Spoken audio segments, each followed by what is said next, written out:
My next guest has been a consistent voice in calling out the corrosive nature of illiberalism that's taken over much of the West, with its emphasis on identity politics, the cancel culture, and our growing reluctance to engage with any view that might be different, let alone one that might cause offence.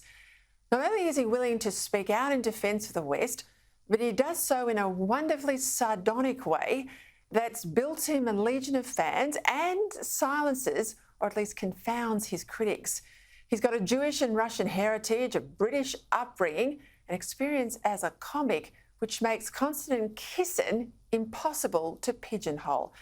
Now, I had the pleasure of having dinner with him last week in Melbourne while he's out here for sold-out shows across the country as a guest at the Centre for Independent Studies and the Institute of Public Affairs.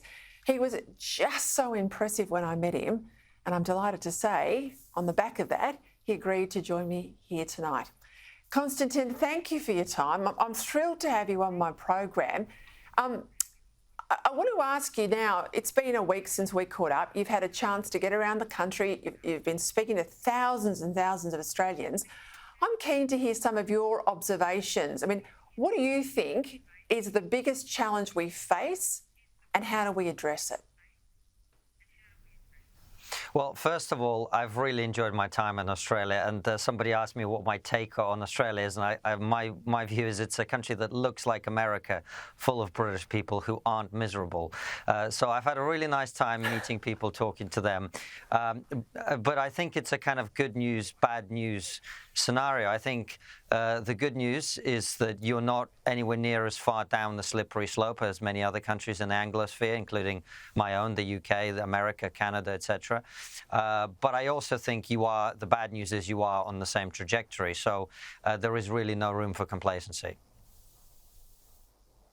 Do you think we realise where we're headed, though? I mean, you know, you and I, we both observe what's happening in other countries, but do you think the average Australian knows how bad it could end up and realise they've actually got a chance to do something about it?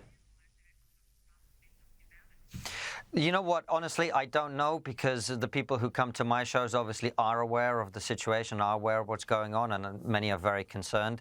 But I also think it's probably quite difficult when you live in such a great country with great weather, you're having a good time of it, to be aware of these things and to be, rightly concerned about the direction the society is going. But I do think that people are starting to realize that some of the latest changes that are happening from the progressive end of politics are not conducive to a healthy, united society. And I think people are starting to wake up to that fact. Some of the politicians in this country, and I have to say even those on the right, they want to say that culture wars don't matter. And the previous Prime Minister, he's not a Conservative, but he's certainly on the centre-right, Scott Morrison said, you know, I don't care about woke, woke doesn't matter. What would you say to that? Well, it doesn't matter if you care about the culture war. The culture war cares about you. The culture war is about teaching your children to hate their own society. It's about teaching a false version of history in the UK, in America, here in Australia. It's about undermining the pillars of the West that have made it as successful as it is. And this is one of the things that I've been speaking with people about while I've been here in Australia, trying to say to people, look, you have a great country here, and if you don't need to take my word for it or your own word for it, just look at the direction of travel. People are coming from outside of Australia here. People are coming from outside of the United States to the United States and risking their lives in many cases. Likewise in the UK, likewise in Europe. And there's a reason for that. We have created very, very good societies that are good at creating safety and prosperity, which is the thing that human beings seem to care about. And let's remember how that happened. It happened because we have government by consent. It happened because we have freedom of expression that allows us to produce technological and scientific breakthroughs that are unparalleled around the world. And we have the ability to leverage those scientific developments and technological progress through the method of capitalism, whereby, because we've created an incentive structure where you keep what you create instead of having it taken away from you by an authoritarian, corrupt government or a communist system or whatever else it might be, we have generation upon generation of entrepreneurs and scientific leaders who allow us to be prosperous and successful and safe. So let's not throw any of that in the bin. Let's not pretend, as people are now pretending, that freedom of expression is somehow a partisan issue. I grew up being someone on the left and with the understanding that one of the core principles and pillars of Western society is our freedom to speak our minds. And I feel that that is something that's been under threat. Look at, what our children are being taught about capitalism. They're being taught that the idea of creating capital is bad. In the UK, we recently had a debate of whether a person was too rich to be prime minister. And it just seems to me that we're going in the wrong direction. Talk to me about Islamism. I mean, how big a threat is that to the West? We watch here in Australia what's happening in the UK, particularly after October 7. We've certainly had some very troubling incidences here. But we've also seen what has happened. I mean, I use the past tense there in Belgium and France. I think they're very far gone. Do you reckon we have our eyes open on this issue?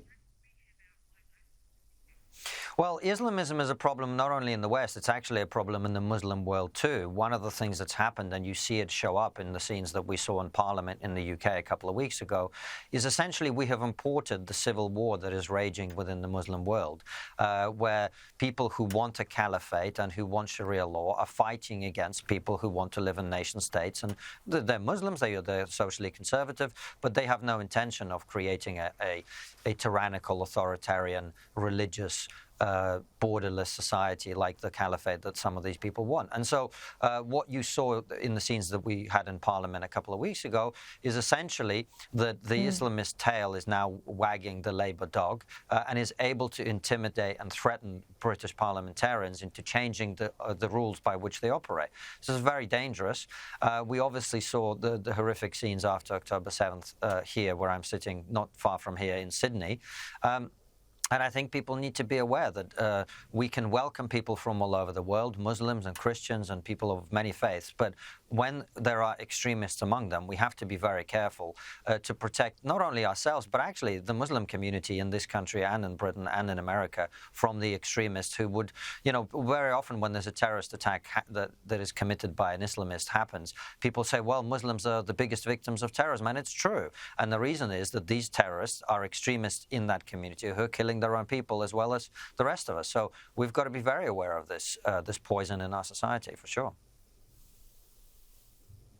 Talk to me about the issue of trans women, transgender particularly, but it really targets women because it's at the expense of biological women. I know you've spoken out about it. It's a feature of the things I talk about here in Australia. And increasingly, women feel, I think quite justifiably, that we're being erased. I know there has been some pushback on this, but we've got issues with the surgeries and hormone treatments for children. We've got the inability to even question some of this madness. Do you think the world's waking up here as well? I think slowly but surely people are waking up. And I think most people's immediate reaction when they're being asked about, trans women, most people just want to live their lives. It's not something they want to get involved in. It's obviously a highly toxic debate and polarized, etc. But and I've never really wanted to wade into it other than to say I think some of the things that are happening are absolutely atrocious. It's not something I'm interested in as a debating point or as a conversation. But the fact is, children are being encouraged to mutilate their bodies without fully understanding what they're being invited to do. And women are being put in danger. We had a case in Scotland in the UK where a man who was a rapist was put in the women's prison because he got a bout of what I call prison onset gender dysphoria, when you turn up in a courtroom accused of a sex crime and suddenly, you feel like a woman. So all of these situations just are completely unacceptable. You mentioned female sports. On my show, Trigonometry on YouTube, we interviewed Sharon Davis, a former British Olympic medalist swimmer, who's very concerned about this issue. And it's an issue of simple fairness. I think we live in a society where we're actually quite uniquely positioned around the world in terms of making sure that women have equal rights to men and equal opportunities to sport and access to all sorts of things. I don't think we want to be eroding those things in order to appease a few people who want to claim that they are entitled to it because they identify in a different way. The simple fact of it is your biological reality determines the fact that you have an unfair advantage over women when it comes to sport. And we should respect women's right to compete against women. Konstantin Kisin, I know you have a big audience here in Australia. I know you certainly have a big audience here on Sky News, so I am very grateful you found time to join me tonight. Thank you very much for having me. I appreciate it.